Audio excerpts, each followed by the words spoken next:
بوجلتات حمشته ويكا جروب اوف 5 سبونسر ناب كندا بثلاث مرات كنقبرو تفضلوا يس كنقبرو نخلينا بخمي نزل مملاس كساب مترشا ناي دابو ديزات خطاتلو اقدمنا جن بناي بحتي سبونسرشيب ناي سدتنياتات ناب كندا ويكا برايفت سبونسرشيب اوف ريفيجي انتاي مخانو كنرينا سلام انت عنان ابزلخمو انكو عبد الحمد مسخو ناب تعمفال شانل مسخم زلخو حاوكم تعمفاليه ابزا شانل كحجزنان كعبينان يخيلي زبلكو تحستاتن مدبن زقرب كساب حجي نزا شانل نقطعبي تقبرو زلخم دغفن متبعن بلبيه مسكن يغني لي نزم حدشتي نابزا شانل تمصخون كا بليز ابزا تريوا زلخم سبسكرايب بنقوار فلو غبرني اقدم جن كم ديسكليمر كوي كم تحسسبي كبلو زدل انت داخليو ابز زقربو زلخم مدب بولكاي كاب استفلاني ነገር አንቢበን ተረዲአን ወይ ከዓ ሓቲተ ዝረከብ ኮድ ኣምበር ናይ ዝኾነ በዓል ሞያ ክኢላ ወይ መኻሪ ኣይኮንኩን ስለዚ ንዝያዳ ኣፍልጦ ወይ ምኽሪ ካብቲ በዓል ሞያ ናይ ኢሚግሬሽን ኣድቫይዘር ካልእ ድዩ ሓቲትኩም ዘድሊ ኢንፎርሜሽን ክትረኽቡ ይላቡ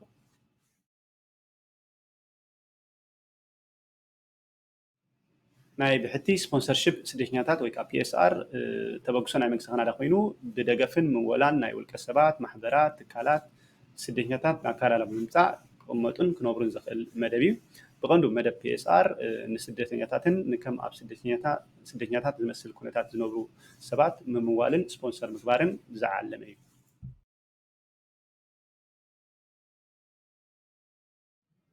بناي بحتي سبونسرشيب سدتنياتات ويكا برايفت سبونسرشيب اوف ريفيجي ناب كندا زخونه سدتنيا خنا نص ويكا نص انت دالينا ناب كفلي ايميغريشن سدتنياتاتن زيغنتن كندا IRCC فايلنا ويكا فايل 90 اندلي زلنا سدتنيا خبصحلنا زخلو ثلاثه مقدتات አለው تقدماي مقدي بوننتي سممع سبونسرشيب ويكا سبونسر اجريمنت هولدرز بحترتقال سه البهلا تكالاتي زياتن مس IRCC وعل سممع ناي سبونسرشيب زفرمات تكالات يتقلل مبزحتي انا بزناي ساه زركبا ناي هايمانوتاوያን تكالاتن ناي سباوي تكالاتن زتقللاي تكالاي مقدي بمقدي ناي كوميونيتي سبونسر زغبر عينت سبونسري مالتي زياتن استفلاليا كوميونيتي محبرات وي كوربوريشن كوينن ابتي سدتنيا خمصلو زدل زلو بوتا زلوا كوينن ناي حدا سدتنيا فايل ناب كفل ايميغريشن سدتنياتن زغنتن كندا IRCC كقربالنا يخلاين بزي مقدي بيلنخا ዝኾነ ስደተኛ ስፖንሰር ክግበር ይካኣል ማለት እዩ الثالثاي مقدي بمقدي ጉጅለ 5 ወይ ከዓ ግሩፕ ኦፍ 5 ስፖንሰሪ ማለት እዩ እዚኣቶም 5 ወይ ከዓ ልዕሉ ቆንት ነበርቲ ናይ ካናዳ ወይ ከዓ ዜግነት ናይ ካናዳ ዘለዎም ፐርማነንት ሬዚደንት ወይ ከዓ ሲቲዘንሺፕ ዘለዎም ኮይኖም ዕድመኦም ልዕሊ 18 ዝኾነ ኣብ ሓደ ከተማ ወይ ከዓ ኣብ ሓደ ከባቢ ዝነብሩ ኮይኖም ንሓደ ስደተኛ ብምምፃእ ስፖንሰር ብምግባር ነቲ ዘድሊ ዘሎ ንውሓት ናይ ስፖንሰር ድጋፍ ብምሃብን ውሕዝ ዝኾኑ እዮም انت دا بمقدي كوميونيتي سبونسر ويكا جوجل 5 جروب اوف 5 سبونسر كنقبر دلينا اتنا احنا سبونسر كنقبروا دلزلنا اسب قدن افلطنا شدنياتات زرغاغص ريفيجي فايل ويا UNHCR فايل بمقدي نا UNHCR ويكا بمنغستي تسو زنبرلا زله هاجر زرخبه تخون خلالو ننوم نريهم بار كمتي اقدي مزولكو بزعبا جروب اوف 5 ويكا جوجلتات 5 زغبر سبونسرشيب نا كندا مالتي بمقدي جوجل 5 ወይ ከዓ ግሩፕ ኦፍ 5 ዝግበር ስፖንሰርሺፕ በሰለስተ አማራጭታት ክንገብሮ ንኽእሊና እቲ ቀዳማይ አማራጭ እምበር ነቲ ስፖንሰር ክንገብሮ እንደለና ሰብ ሙሉእ ገንዘብ ኣብ ሓደ ፋይናንሻል ትካል ወይ ኣብ ባንኪ ማጢ ማለት እዩ እዚ ከዓ ፋንድ ሄልድ ኢንትረስት ተባሂሉ ይጽዋዕ እቲ ካልኣይ አማራጺ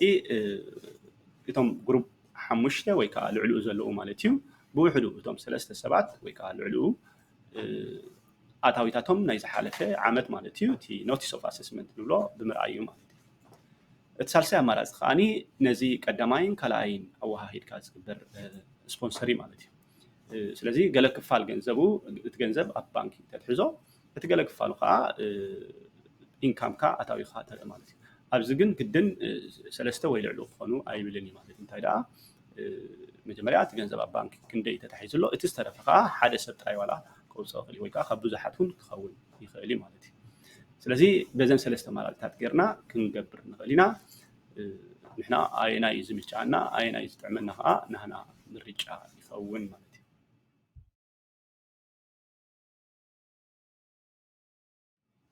ሕራይ እምበር ብመገዲ ጉጅለ 5 ወይ ከዓ ግሩፕ ኦፍ 5 ስፖንሰር ክንገብር እንተዳ ደሊና እንታይ ይዘድልየና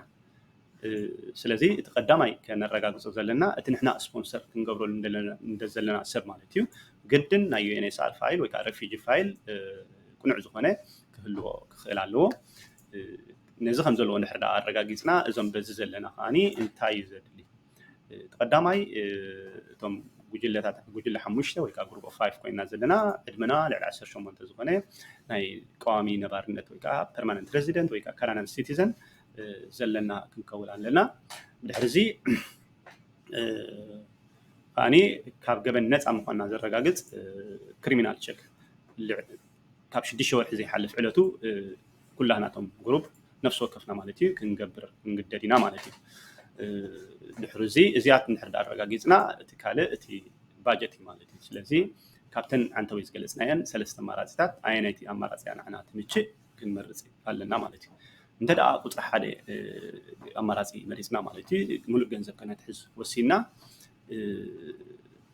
ክንክተሎ ዘለና ነገራት ኣሎ ማለት እዩ ተቀዳማይ እቲ ገንዘብ ከነትሕዞ ከለና ንኣብነት ንሓደ ውልቀ ሰብ ንሕርዳ ነምፅእ ኣለና ኮይና ብውሕዱ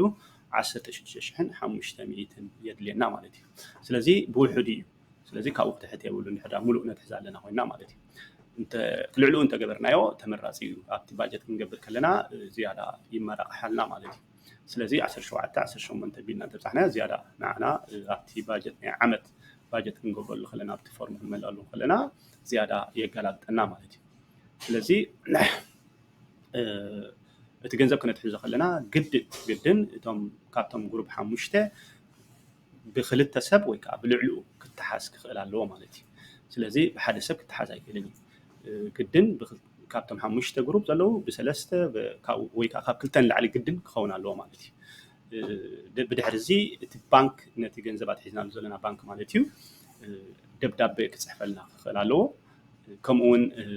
ስቴትመንት ናይታ ከፊትናያ ዘለና ኣካውንት ክንረክብ ክንክእል ኣለና ማለት እዩ እታ ደብዳቤ ነዚ ዘማለት ክትከውን ኣለዋ ቀዳማይ እቲ ኣርማ ናይቲ ወይ ከዓ ሎጎ ናይቲ ትካል ናይቲ ቲዲ ባንክ ተኮይኑ ናይቲ ቲዲ ባንክ ክህልዎ ኣለዎ ብድሕሪኡ እቲ ናይቶም ተሓዝቲ ናይታ ኣካውንት ዘለና ሙሉእ ሽምናን ኣድራሻናን ክህሉ ኣለዎ ድሓር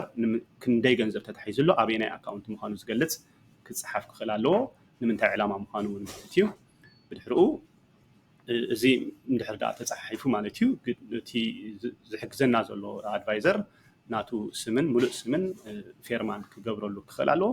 ብዓብዪ ከዓ እታ ፌርማ ናይታ ወይ ከዓ እቲ ማሕተም ናይቲ ትካል ክገብረሉ ክኽእል ኣለዎ ማለት ነዚኣ ከም ዘለዋ ክንረጋግፅ ኣለና እታ ስቴትመንት ከዓኒ ልክዕ ስቴትመንት ፕሪንት ገይሮም ክቡና ክእሉ እዮም ግን ዝያዳ ክንነግሮም ክንክእል ኣለና ስታምፕ ክግበረሉ ማሕተም ክግበረሉ ከምኡውን ሎጎ ናይቲ ታሽሙ ናይቲ ባንክ ክህልዎ ኣለዎ ስለዚ ኮይኑ ፕሪንት ገይሮም ተውፅማ ኣይትወፅእን እያ ናይቲ ባንክ ሎጎ ኣይትወፅእ ኣለና ማለት ስለዚ ምስ ነገርናዮም ምናልባት ኦርደር ብምግባር ድሕሪ ዝተወሰነ ሰዓታት ወይ ከዓ ድሕሪ ዝተወሰነ መዓልታት ኣዳልዮም ክህቡና ይኽእል እዮም ማለት እዩ እዚኣ እተን ዘድልያናየን ማለት እዩ ድሕሪኡ እቲ ቀንዲ ዘድሊ ግን እቲ ምንጪ ናይቲ ኣትሒዝናዮ ዘለና ገንዘብ እዩ ማለት እዩ ስለዚ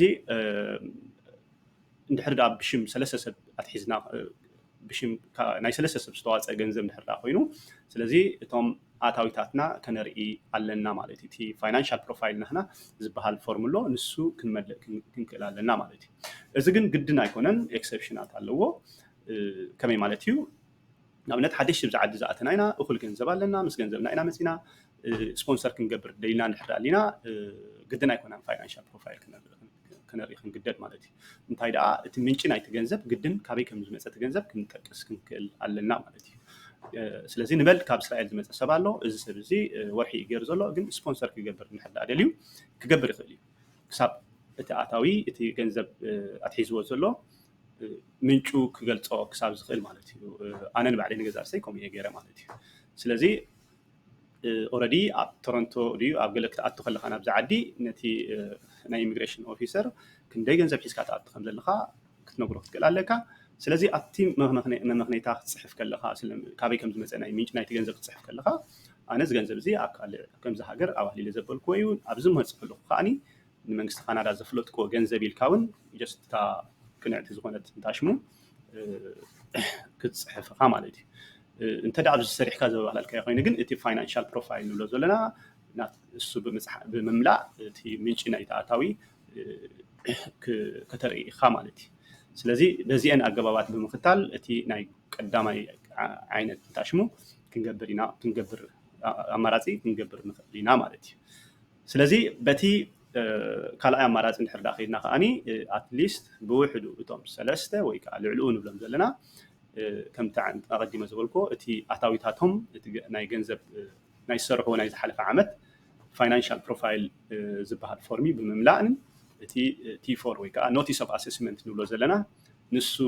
ብምድጋፍህ ነቲ ዓቕሚ ከም ዘለዎም ምን እቲ ክንደይ ክዋፅኡ ምዃኖም ከዓኒ ኣብቲ ናይ ዓመት ባጀት ዘውፅሉ ፎርሚ ኣብኡ ፕሮሚስ መምፃዕታ ስለ ዝኣትዉ ንዕኡ ምስቲ ዘለዎም ናይ ፋሚሊ ክንደይ ፋሚሊኦም እንታይ ዓይነት ስራሕ እዮም ዝሰርሑ ዘለዉ ኩሉ እቲ ኦፊሰር ኣሰስ ስለ ዝገብሮ ነዚን ካልእን ኣብ ግምት ብምእታው ክግበር ይከኣል እዩ እታ ሳልሰይቲ ኣማራፂ ዝበልናዮ ከዓኒ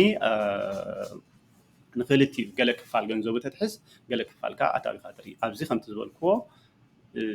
ግድን ኣይኮንካን እቲ ገንዘብ ንኣብነት ንሓደ ሰብ 16,500 ኢልና ኣለና ስለዚ 10,000 እንተትሒዝና ዝተርፈና ዘሎ 6,500 ማለት እዩ ስለዚ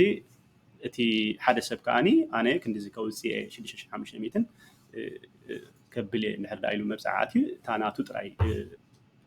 ፋይናንሻል ፕሮፋይል ብምምላእ እኽልቲኣ ማለት እዩ ስለዚ ብከምዚ ክብሎ ፀናሕክዩ እዚ ናይ ግሩፕ ኦፍ 5 ክንገብሮ ንኽእል ንሎማዓንቲ ኣዳልዮ ዝነበርኩ መደብ ብዛዕባ ጉጅለ 5 ወይ ከዓ ግሩፕ ኦፍ 5 ስፖንሰር ነዚ መስል ነይሩ